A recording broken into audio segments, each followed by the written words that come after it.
Good evening, everybody. As we have always promised to bring you updates of what is happening within and around us, both here in Igbo land and in Nigeria. Here once more this evening, I am with my able comrade. I am Ngwoke Mentus as usual, and I am seated here with my name is still remain Comrade Nnadi. Today we shall be bringing you updates and analysis of what have happened within and around us for the past weeks and months and days. And here today we shall be discussing about Chief Uwazuruike's action of endorsing His Excellency Yahaya Bello, the Kogi State Governor, against the wish of some Igbo politicians. Here with Nnadi to talk about this. There have been a lot of controversial prayings, talks, and other things ever since Chief Uwazuruike led a solidarity rally for Yahaya Bello to become the president of Nigeria come 2023. And a lot of people have been saying that he sabotaged the Igbo cause and all that. And at this point, I came to hear from my good brother and comrade Nnadi. So, what is your opinion on this? What Chief Uwazuruike did actually was an interest of the Biafran groups. What he actually did is to show them, to send a signal message to those people who are relegating the people, those who are agitating for Biafra. For some times now, some politicians have relegated the people who are agitating for Biafra. They don't need to consult them, they don't need to talk to them, they don't need to, all they do is ignore them. What Uwazuruike did is to draw the attention back. It's not all about Yahaya Bello. I get it. It's not all about Yahaya Bello. Yes, Uwazuruike supports Yahaya because this man traveled all the way from Kogi State to come and meet him. These people are the people who recognize leadership, who recognize elders. Igbo politicians do not recognize elders. They don't recognize leaders. All they are after is their pocket, their pocket, their pocket, and their pocket. So what Uwazuruike did is to send a signal message to these people, telling them, if you ignore us, just ignore us for your own peril. If you ignore us, we ignore you. Ignore us for your own peril. That is what the number one message he sent to all the political leaders, especially those in the eastern region, trying just to become the president of Nigeria. But the message is sent to them that if you ignore us, we will ignore you. And if we ignore you, no one will like to work with you. When your people is not supporting you, who will not support you?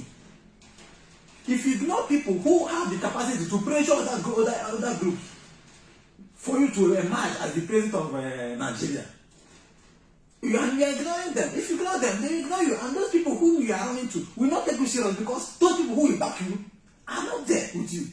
So this is all about a strategy. Now, coming to the reactions of people since after that, it's should I call it a protest or should I call it a rally or campaign? It is a show of force. Okay, you call it a show of force or show of power. Show of force. Okay, show of force. So since after that, it's show of power or show of force, as you may call it, there have been a lot of reactions even from our politicians who said that he betrayed their cause, even while they never met him for once. What they mean by betrayal? That one, it is to their own context. So when you are talking about betrayal, you have to clarify it. Betrayal is betrayal. If I betray you, if you have this agreement, if I have agreement with you, and I did not, fulfill my own bargain in that agreement, that is called betrayal. This man don't have any agreement with anyone. So why are they calling it betrayal? Okay, good and fine. Those people since that time have been saying that he worked against the interests of the Igbo people, notwithstanding the indisputable fact that none of them, since declaring their intentions and going to the north and all that, have ever made the Ijele Igbo himself to declare or to tell him officially, saying, Father, I'm coming out for this. So according to him, when he was making a press statement, you understand, he said a lot of things which we might not be able to explain here. Onye na-agara ọrụ onye yọrọ gị ọrụ ịmagara onye na-enwe ọrụ ọ yọrọ gị na-asị ya ma ị nwere ọrụ m na-arụrụ gị maka na Uwazuruike nwere ike pụta taa kwube maka Peter Obi si na ya na be nke akwado ya. Peter Obi nwere ike pụtasị enwe mgbe m si gị bịa akwado m mgbe ihe niile i kwuru ihe m gwara gị o nwere ike pụta tinye disclaimer ihe ndị bekee na-akpọ disclaimer si onye na-akwanye ntọ nwunye ya onye m gwara onye ahụ onye mmiri hụrụ okwu ya ka ọ na-eburu. What is the Igbo interest? Yeah. The Igbo interest in Nigeria is survival. I get you. The Igbo interest in Nigeria is not becoming the president of Nigeria. We have to make this thing clear. The Igbo interest in Nigeria is survival. Look at today now. What is happening today in Sokoto State? Some people kill their sister because Yakubu, the brother Yakubu, whom they killed, went against the interest. That is their sister. It's their sister. It does not concern Igbo. Yes. It does not concern us. Some people killed their sister, and the government of the land arrested some people, and some people are now protesting. Instead of them to go against the government or the leaders, they are now killing the Igbo people, burning the shop of Igbo people. You see, that is why I said the interest of Igbo man in Nigeria is survival, because I've been haunted by every tribe in Nigeria. In any crisis, Igbo man will be the end point. They will kill and destroy every property belonging to Igbo man. That is why I'm saying that the interest of Igbo is survival. And what Chief Uwazuruike is doing is to protect Igbo, who are now campaigning to become the president of Nigeria from Igbo extraction. We know how these people have. We know them. We know them when they were governor, when they were senator, what they were doing. So these people are people who know that they are well known in killing their brothers. They don't like agitation. They don't like Biafra agitation. They don't negotiate with them. They kill them. This is their brother. Now, if they become the president now, those set of people become the president of Nigeria, with the federal power being the president of a country, what do you think will happen to Ghana? What they will do first of all is to kill every people agitating for self-determination in this country, especially in the Igbo people. So the interest of Igbo is survival, and that survival is making sure that our country, the realization of the Biafran project, is achieved. That is the interest of the woman, and not becoming the president of Nigeria. Now, thank you very, very much. Chief Uwazuruike is not the only person who supported the Northern Arm to become the president of Nigeria. So I want to ask again, being his loyalist and being one of the people who we know very well that loved and have ever protected and defended his cause too well. Can you tell me or analyze or tell the people why Uwazuruike's support for a Northern Arm became, should I say, Igbo people saw it. Some people, not just the talk of the town, some people saw it as a scandal. Yeah. Some people saw it as an affront. Some people saw it as a betrayal, according to them.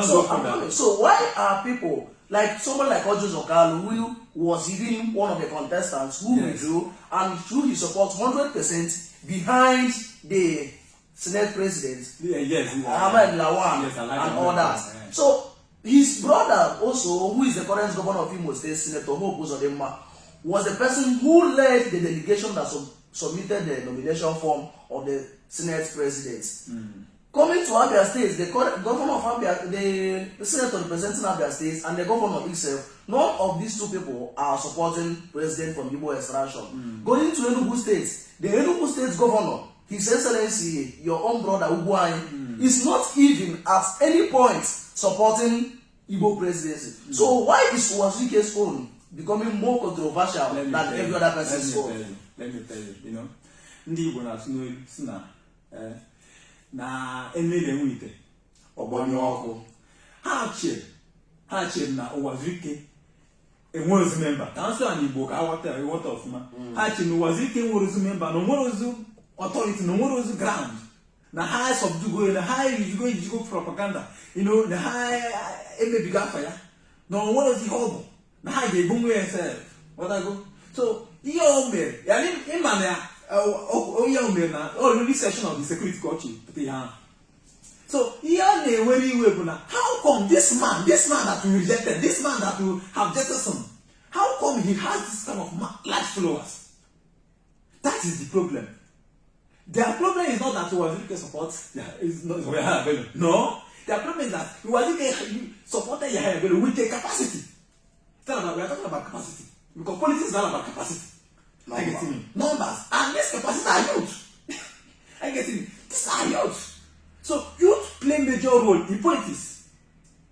So when you say you have crowd, which kind of crowd do you have? Do you have elderly crowd or youth? So when they have both elderly crowd and youth, and the people he showcased to us was youth. And they are, according to him, he said, these are just small people, a section of the security. So, why they are reacting is not because he supported Yahaya, but because he supported him with the capacity, and they did not foresee it. Now they did not expect that he still have this kind of capacity.